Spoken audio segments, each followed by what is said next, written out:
Hi. Hi to everybody. We just wait 1 second that more or less everybody will be in. Buongiorno. Good morning to everybody. So thanks for your time. We'll wait 1 second that everybody is coming in. This is becoming quite a regular appointment and we'd like to keep it here, with every, if you're available for once every 15 days. We're a good number today. And, it's a nice time to discuss and share thoughts and a little bit of talking about stones and our ideas for the future.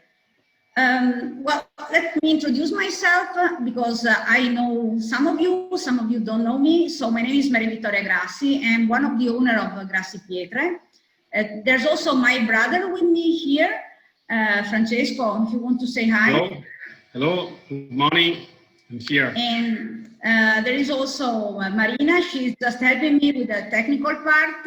And then there's Giacomo, who is here, and he's the guy who, started the idea of this webinar, nice things.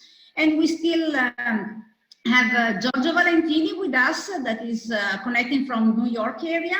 And he's the one that presented the previous webinar that we have done in the past only for the US market, but this time we opened it up to much more people around the world. So Giorgio, I think if you want to tell hi and then take the lead of this one and start the presentation. Sure. Thank you, Mariavittoria, and thanks everybody for coming. Well, let me see how to do it. I never really did this interaction. It's fun to try a new format. The previous presentation, I sort of prepared everything with Giacomo helping me in the background. This is a little bit of on the fly also because, we didn't really have much of the time that luckily, things are restarting hopefully everywhere. I'm glad to have more of an international exposure. So yeah, I'm here in the New York City area, and I think it's important to give you a reference to what we're talking about. So we started this presentation, which is called Palladio Talks. So of course we need to start on Palladio and its influence on architecture, and also its influence, I suppose, I have to say, on Grassi Pietre. And how Grassi Pietre not only work Palladio stone, which we discussed a lot in the previous webinars, and Francesco is certainly more knowledgeable than me in going more in details on this, but also how the lesson of Palladio is being embraced in the mentality of the Grassi. So first of all, where we are and where the quarries are, I hope you can see the mouse because I like to point on things, although this is the map over here. This is Vicenza and the other dot is Nanto. So it's just a little bit south, and the Vicenza is located about half an hour from Venice and more or less the same distance from Verona for those of you that have been traveling to Italy. That's pretty much to give you sort of a reference point. Now, talking about Palladio, who was Palladio, how Palladio became Palladio. Palladio, like anybody that is famous, was not born famous. He actually was born as a very humble person. We see here that, he's been a kind of a lucky guy, having just lived, 72 years, if I wouldn't do the math. Which is a remarkable lifetime for people, especially back in the age. Like I said, his father was a miller, his mother was a housewife, so he didn't really have the luxury of going to university and taking his time before doing his studies. He started actually as masonry, and he then became a stone cutter, a sculptor, and that's how he proceeded in his career. He ended up becoming the famous architect that it is today. Primarily, I think, and this is also because of what he's done. So his masterpieces are important. He was certainly good at doing what he was doing. But his legacy is also to do with the books of architecture. So writing down and documenting everything and explaining in details his thinking and his process. On the other hand, he's kind of got lucky that he did that at the time of the inventor of the press and, being in the Venice Republic of the time, which was sort of, the megaphone that could broadcast his information to the world. But let's go a little bit more into details of, his creation, and this is certainly one of his masterpieces, the Basilica Palladiana, and what his passion for details and hands-on work. One of these is also the way he does things, meaning the, oops, sorry, I touched the wrong button here. So in the Basilica Palladiana, you see an attention for details and care. And here I want to touch a little bit also on the today life and a little bit of a curious experience that I actually experienced. And I suppose, like many of the people in the audience, are probably not from Vicenza. And I'm actually originally from Reggio Emilia, which is another small town, more or less the same size of Vicenza, sort of like, a town in between more important town like Milan, like Venice. And in me, coming up and being brought up, I never really thought of Vicenza like you would think, I got to go to Rome, I got to go experience this. But there are some nice some quite nice jewelry, I was in the industry and I was into architecture when I was 15 or 20 years old. So Vicenza was just another town. But if you actually go there, and of course now that we have a different mentality to life and to architecture, it's certainly a place that you really want to go, you really want to experience. I spent probably 3 hours on a summer evening, and I didn't really go much further than what is shown in these pictures. But I got the luxury of going up on this terrace here, where, back then we were serving aperitif and spritz, and just for the, nightlife and experience, I think is worth, even if you are not in architecture, just for, like you would probably go here in New York City, I'm sure people that are coming here as a tourist, that go up to the Empire State Building and want to see from the Empire State Building. So this is just the experience of it. I'm coming a little bit more closer, I'm sorry. I was explaining that, a little bit of an experience of, my experience of Vicenza, and how I would recommend anybody that is coming to Italy, if you have a day or two, or even a couple of hours, just to be, just to come into the square and to, dedicate a little bit of a time to this town.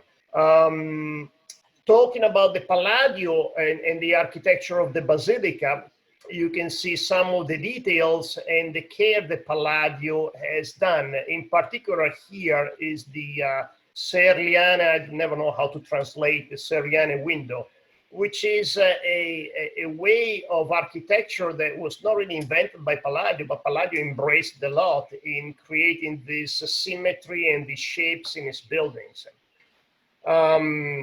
So the as an experienced architect, he used a lot also our stone, which is the Pietra Berica, and that's why also this stone became a valuable material in many of the projects and for the benefit of the stone. And like I said, I'm not really prepared on what is the rest of the seminar, but I suppose Francesco will go a little bit more in detail into this. I will stick more on the Palladio side, and from here, I will take it on to the 4 books of architectures. So this is an extract of the book, and basically is what we saw here in the picture would be the terrace over here.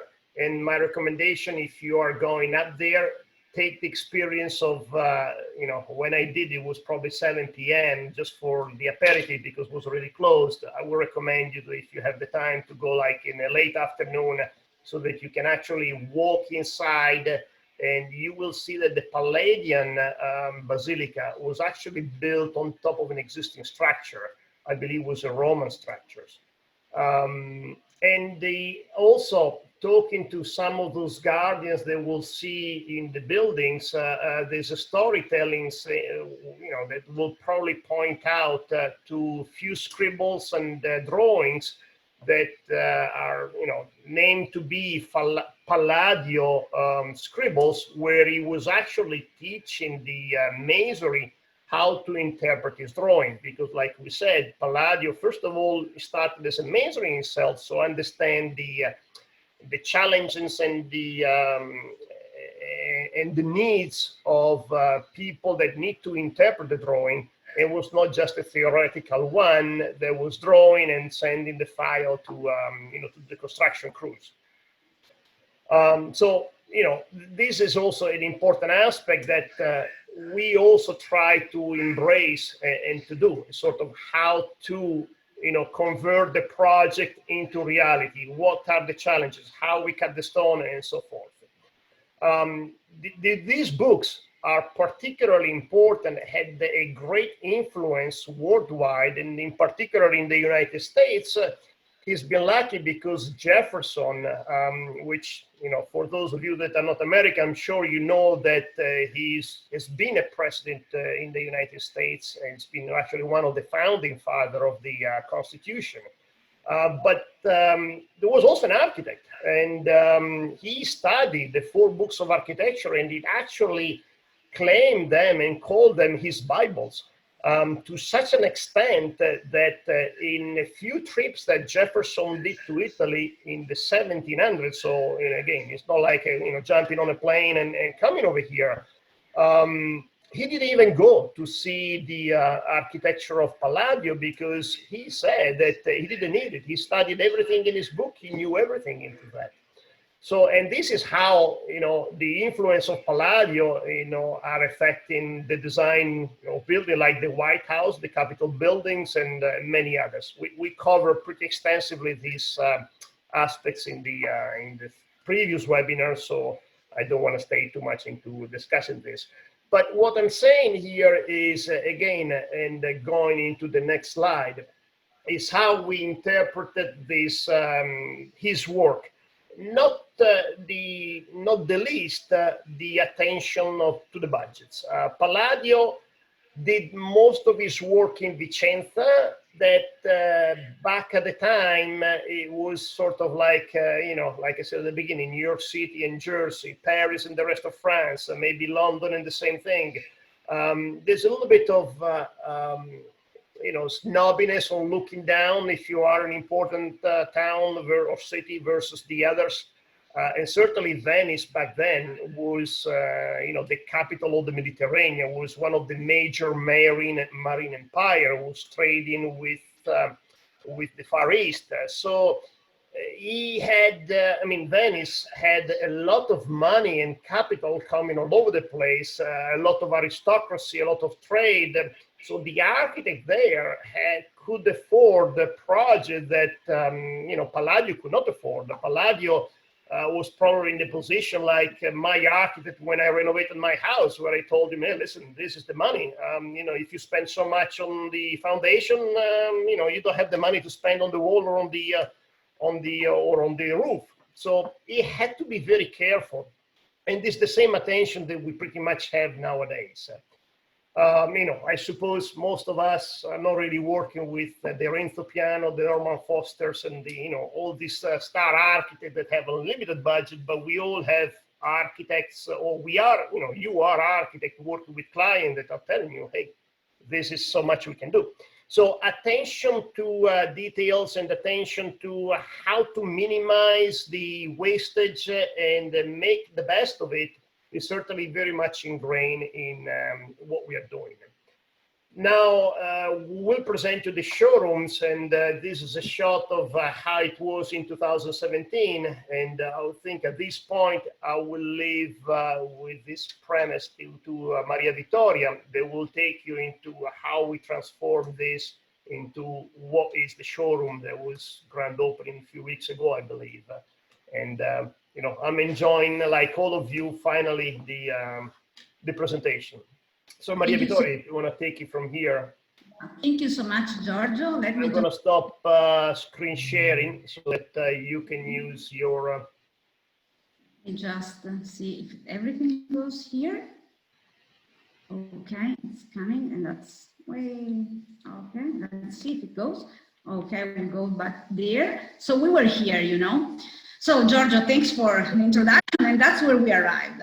So just to tell you, of course, you remember, well, first of all, I hope everybody is hearing me, that we don't have the same problem. Otherwise, I'm a little bit more on this computer. We are, you know, an old company. Of course, Grassi company dates back to 1850. We remember Palladio. We have a very, very long history on our shoulder. And we have always been very busy. We were running for clients to meet their deadlines and their requests, and they wanted results for us, you know. And we always want, like Palladio did, we had our hand inside the material, inside the project. We loved to see how our material came out. We were in contact with them all the time, and also after a project was finished.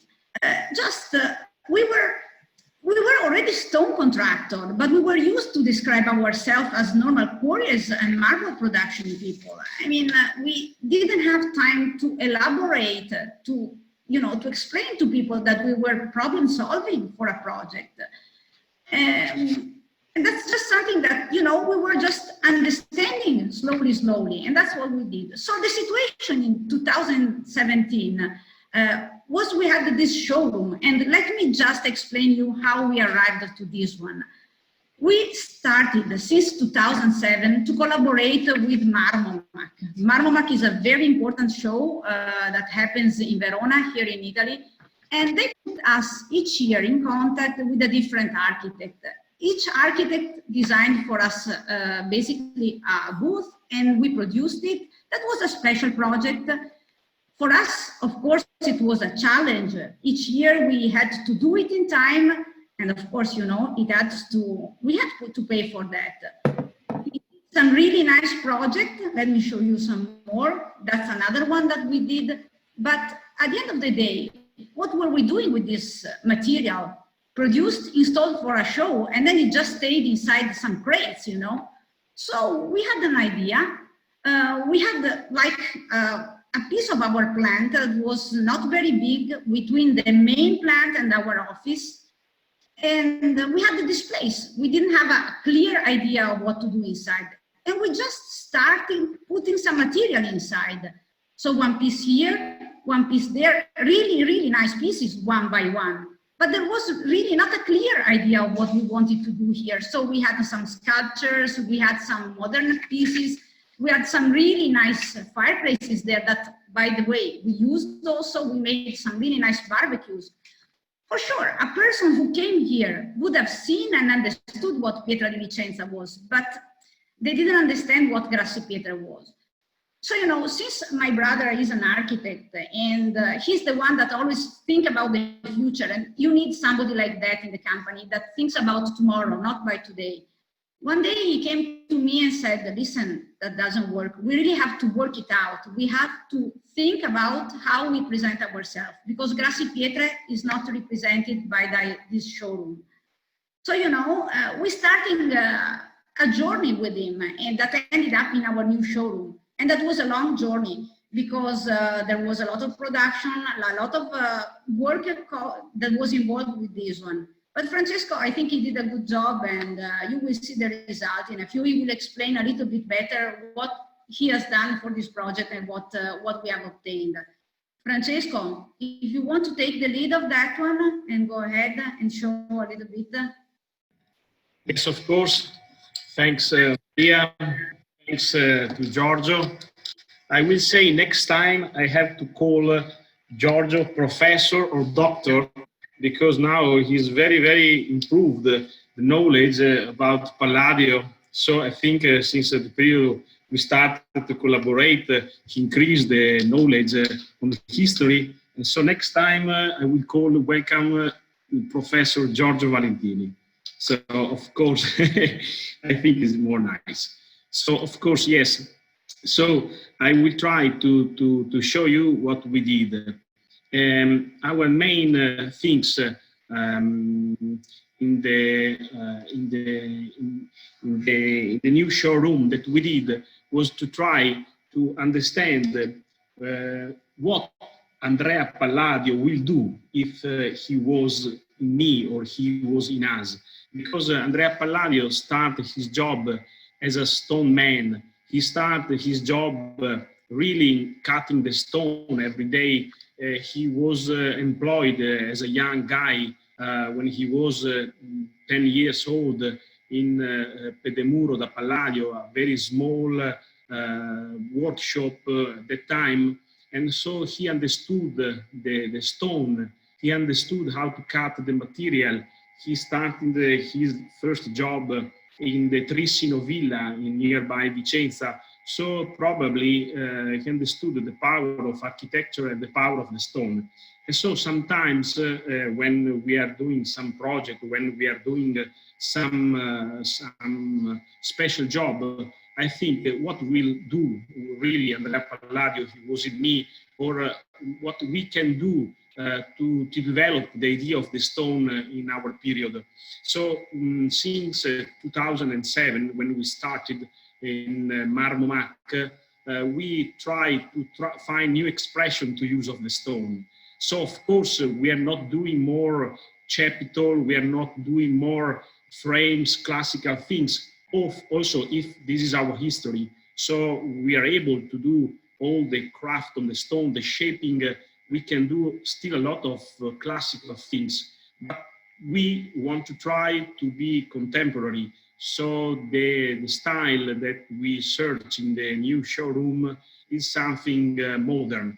And it's the same thing that Palladio did at that time, because in the Renaissance period, in the middle of 16th century, so 1550 more or less, when Palladio made the project of the Basilica Palladiana, he tried to copy the old style of Roman times. He studied in Rome for several years. And that was the good speech, that was the good new design. And so he tried to change the world that he found.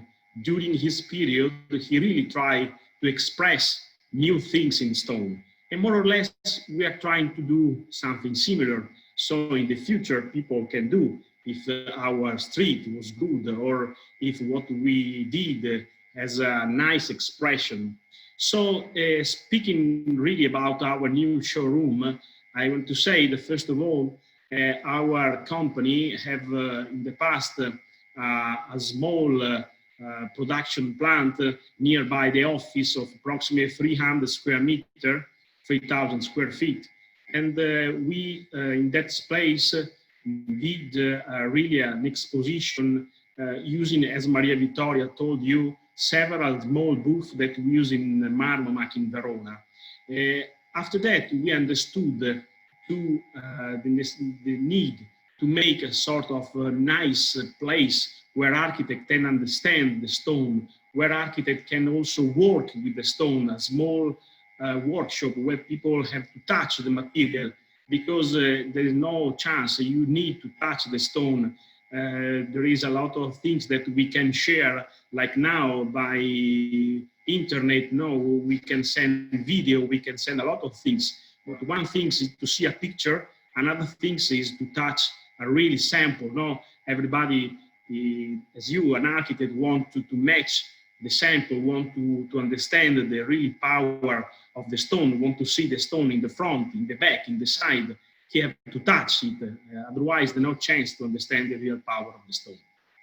So first of all, we try to write a brief to tell to the architect, Federico Sandri and Daniel Debiasi, two young architects that also now they are teachers at the University of Architecture in Venice. And we told them what we want to express. And also we try to fix a budget, but as all the budget, we double it probably at the end. But of course, we want to do really a piece of art. So the first concept that they tried to make was to make some rooms, some volume dedicated to the bathroom, some area dedicated to the kitchen, some area dedicated to the living room, and also some special spaces, meeting room, and also storage. These are some sketches of the two architects where you can see the power of the line. So we tried to make a big piece of stone, of course, because trying to make also big big slabs, you can have the possibility to really to understand the stone. Of course, these also show the possibility of our installer, because for us it's easier, of course, in a place like this to install big piece of stone. It's not the same maybe in a small flat in New York, but for us it was important also to really touch the power of the material, and also the installation team, and also the technical instruments for loading and carry the material. Some other sketches of some cladding that we did in the entrance of the new showroom, where we tried to use small piece of stone, because I was a little concerned, I'm still concerned about the wastage that we have in our production plant.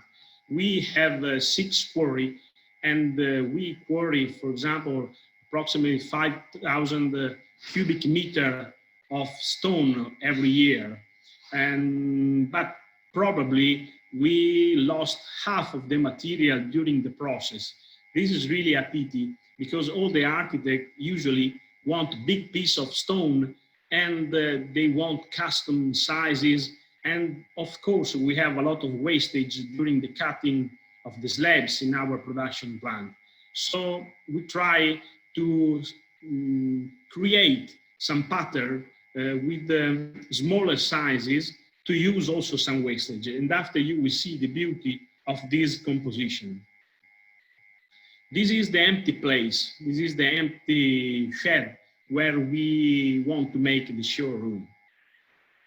Some idea with some wall just to bring all the catalog and all the material that we need usually during the exposition.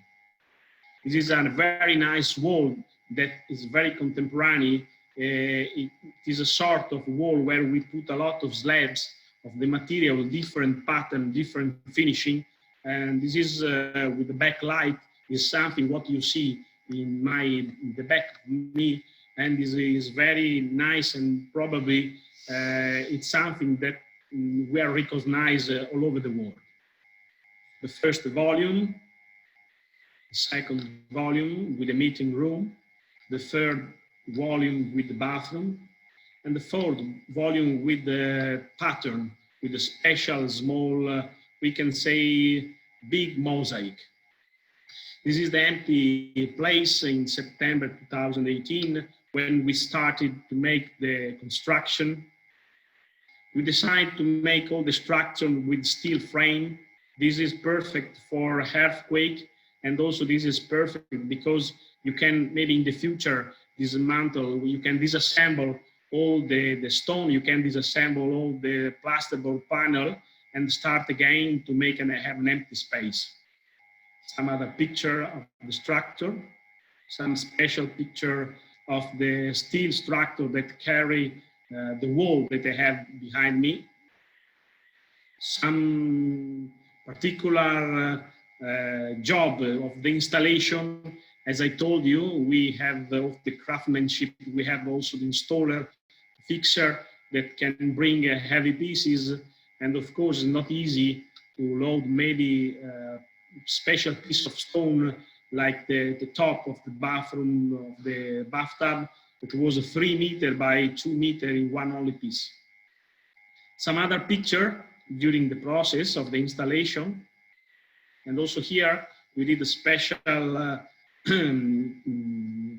area where with the special wood pattern to create also the atmosphere, like if the living room was inside of a house. some other picture of the glass installation. According with the architect, we decide together to make a very, very small frames for the window due of the historical use of the steel.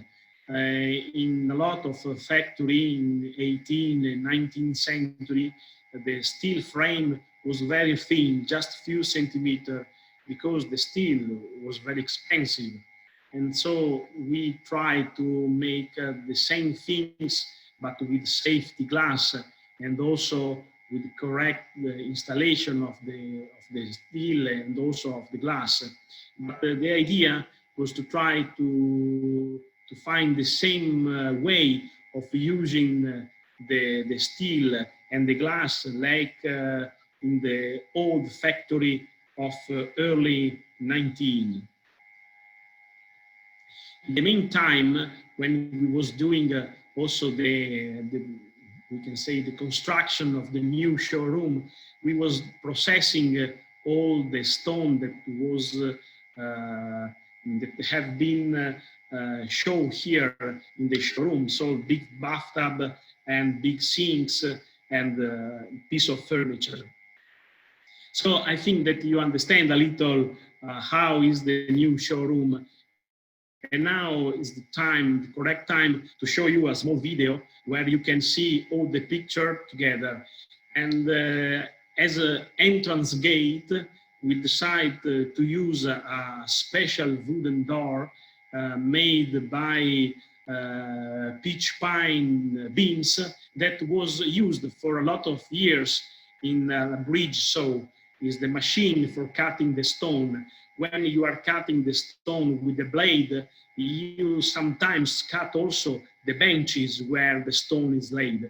And so this creates a special pattern of the benches. And Federico Sandri, Daniel Debiasi, the two young designers, when they understood the beauty and the power also of these beams, they try to use it as a welcome door. So welcome here in our showroom. Now I will show you a video with a lot of pictures of this nice showroom.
So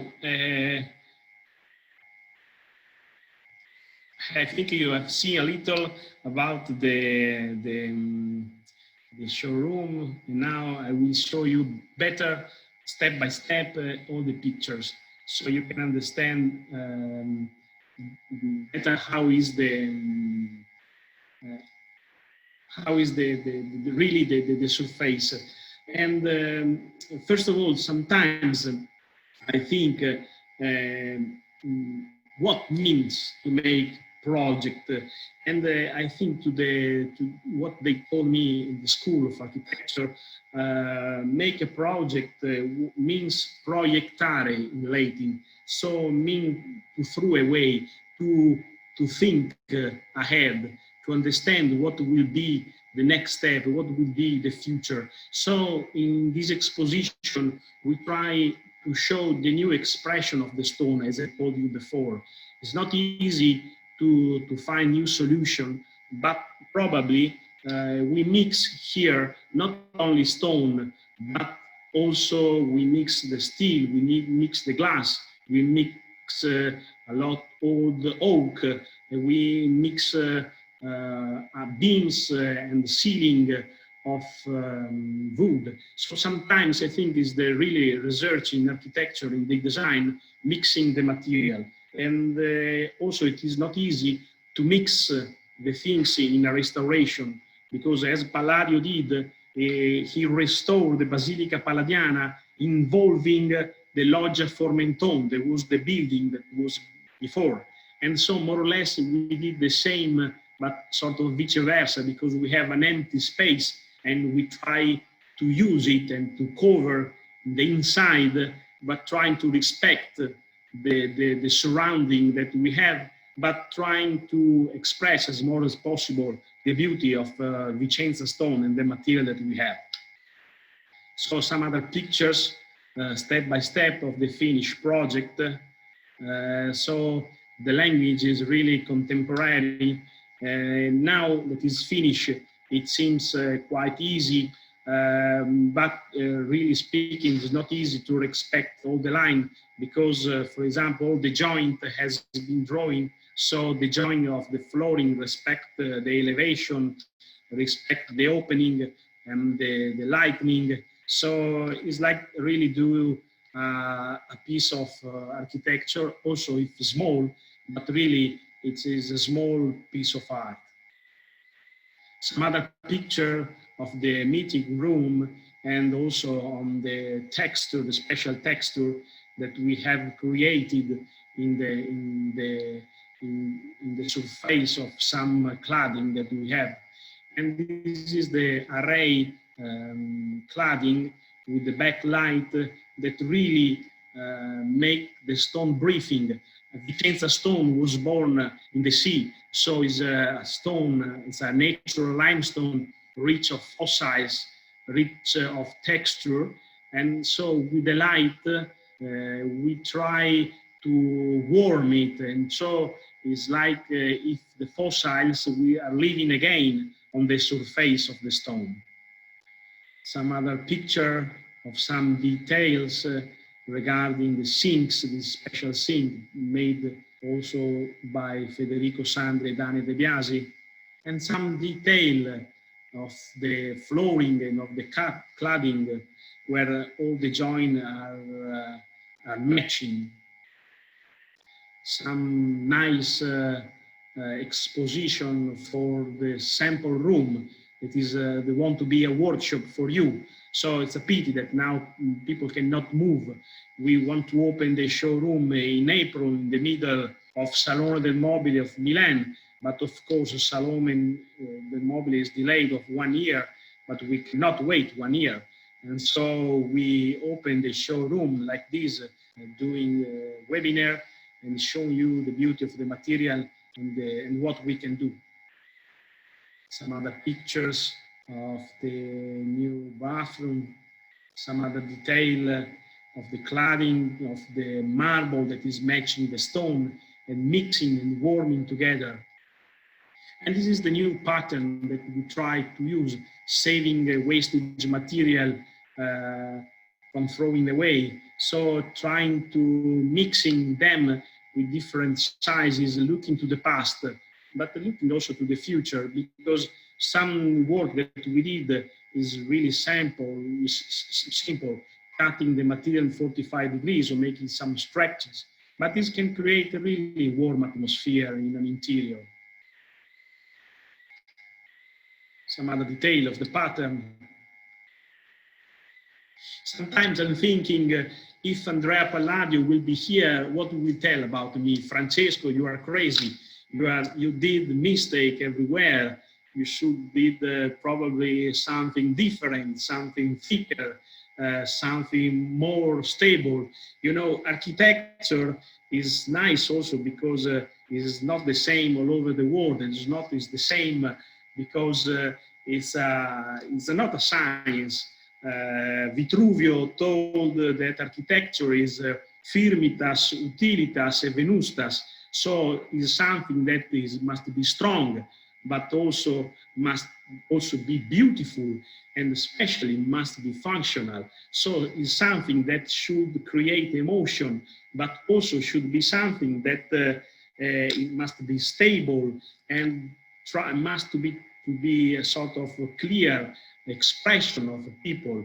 And so we try to express as much as possible what we are able to do. And I hope that sooner or later you can come here and can be, and you are welcome. And I hope that you with Giorgio and Mariavittoria can see here what we do. And so probably can also find some beautiful things or some mistake. So we are really in the middle of the research, and we want to share with you this passion that we have. So with this I have finished. So I hope that also Giorgio and Mariavittoria can tell something about this expression that we try to show to you.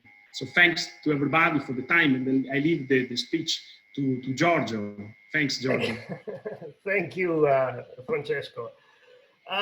Well, I mean, it's nice to finally see completed. I was there during construction, and so definitely it's not the wow effect that probably, you know, the visitor they will see will have it, but definitely was impressive just to see it. And it's very nice to see the way it is now. The couple of questions that I have for you, you know, first of all is like, you know, how I can take advantage of that. I definitely look forward to, first of all, to come back to Italy, because I want to come back finally for, you know, a little bit of vacation and, you know, the usual tour of my vendors, and definitely, you know, your stop. And I make a point to stay overnight in Vicenza so I can see a little bit more of the downtown area.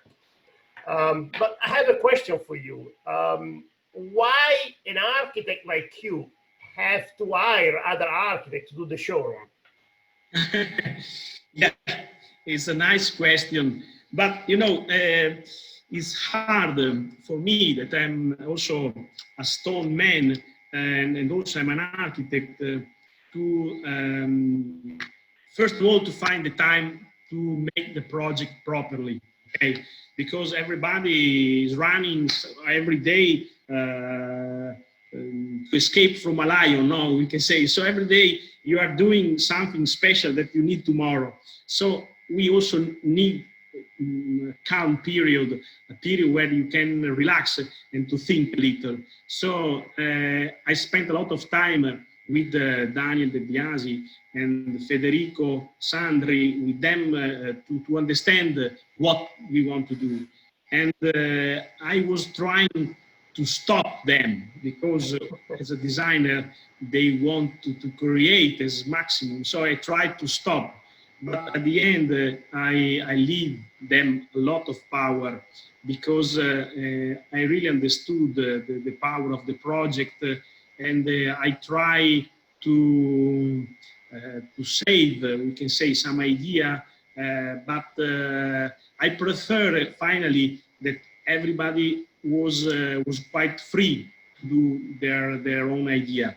So I don't want to be the first architect in the world, or I don't want to be the best. Of course, I have my idea, but I think it's better to share the passion, to share the idea, and then to work as a workshop. Probably this is the solution also to make properly a lot of projects. It's hard to have one unique idea and then everybody have to follow you. It's better to share the things. So I prefer to share the project with others. If I could just add one thing, from our point, it's true that Francesco hired an architect, but he didn't hire any architect. I mean, with these people we had already worked, and they were in love with the stone. That was the first point. I mean, when they talk about the stone, I mean, you can feel that when they use it. You know, for us, stone is normal. I mean, it's like when you go to the quarry, you know, we go there once a day, once a week. It's nice, sure, but they had really, you know, they were like, oh, it's stunning, it's fantastic, and that's what they came out. So they had the beauty that we didn't have, and that was a great result also. So it's always nice because every single architect used the stone differently. For us, it's also learning, you know, and getting more expert with them to see how they want to bring the stone. So it was really a nice project for everybody here. And by the way, if there wasn't another architect inside, I don't think we would have paid all this money for the showroom, by the way, Francesco. But I mean, we did a good job, I think. So, you know, I think it was money well spent at the end. So if there is some question, I see that there are some questions, but more or less are people that are telling us that it's very nice and they want to come. And so I hope that sooner or later custom will be open again and people can come quite easily. Maybe if you want, I can share some other information regarding maybe the use of Palladio in the stone. So maybe the main link that we have with ANDREA Palladio really is the stone. As Giorgio said, ANDREA Palladio was doing a lot of projects with stone. And so in the past, all Vicenza was covered with stone, and also Padua and also Venice and Verona also have a lot of our material in the building, no? And so since the old experience that we have, we try to say we can try to understand what was our position, because in the modern architecture, sometimes stone in general is think just as a small surface, as things just we can say a leather surface, just a skin. And so sometimes it's nice to understand the three-dimensional power of the stone. For this reason, we try to find the solution to show the three-dimensional power of the stone nowadays.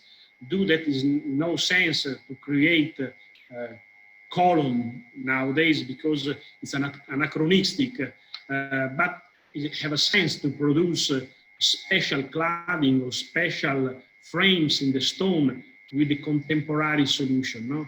And in the meantime, we was thinking about the old craftsmanship, the old artisans, they work the stone to make the statues, to make the fireplace, to make the crest, to make the sculpture. What is the future for that man, for that powerful man that have made a lot of things, a lot of arches in the past? And we can say that with some special detail that we are doing, like the big bathtub, the big sink, more or less is the same things in the past. So they have they have the same experience of doing. Sorry, I'm searching a picture. They have the same experience of doing a chapiteau, but they are doing a very nice bathtub, a very nice sink. So from a piece of art, they are learning to understand, to make a very nice piece of high artisans elements. So also architecture is changing, and also everybody is finding his own place in the world. So also Vicenza stone, with this solution, I find another place in the stone, so in the world of the stone. So from only a material for outside architecture, for frames, for windows, and for gardening, have found a solution in the interior, so can make a very nice expression of the power, of the beauty of the color, the mixing of the material also in the interior. So this is a research that we are doing in the last 10, 12 years. So we share with you all this information. So let me see if there are some other, if somebody wanted to say something, you're welcome, we are here. Francesco, I think most of them are just saying that it's really Yeah. nice. It is Robert Palladio Sustainability. We use the building with the same size arched opening, but variable spacing of the columns was an idea of genius, exactly the Sariana. Our eyes follow the opening and the column adjustment align with the original building opening. Reuse of wasted buildings similar to use of wasted stone as you do. See, exactly. Thank you very much. It's a nice, it's nice things that you say. Yes, yes. Is another link between us and Palladio. So the direction probably is right. Thank you very much. So I don't know, Mariavittoria, if you want to say something or to say hello to everybody. I think that if there is no other question, I hope that people has been interested in what we say, and I hope that they will join also other webinar that we will do. Yes, Francesco, there is a person who is here. Yes, the showroom is open. Of course, you just have to email us because we need to know that we are here. But if you are in Milan, we are like 2.5 hours from Milan. Let us know. We will be more than happy to have you here and show it personally, because that's why, I mean, we made it. I mean, it's nice. We are organizing ourselves. If you are not near us, you can definitely fix a telephone appointment. We can talk by WhatsApp, by any other app that you want, and show you any details that you want to see one by one. There's no problem. But if you are here, come here, no problem. The PDF of the presentation will be online in a pair of days. Actually, we normally put directly the video.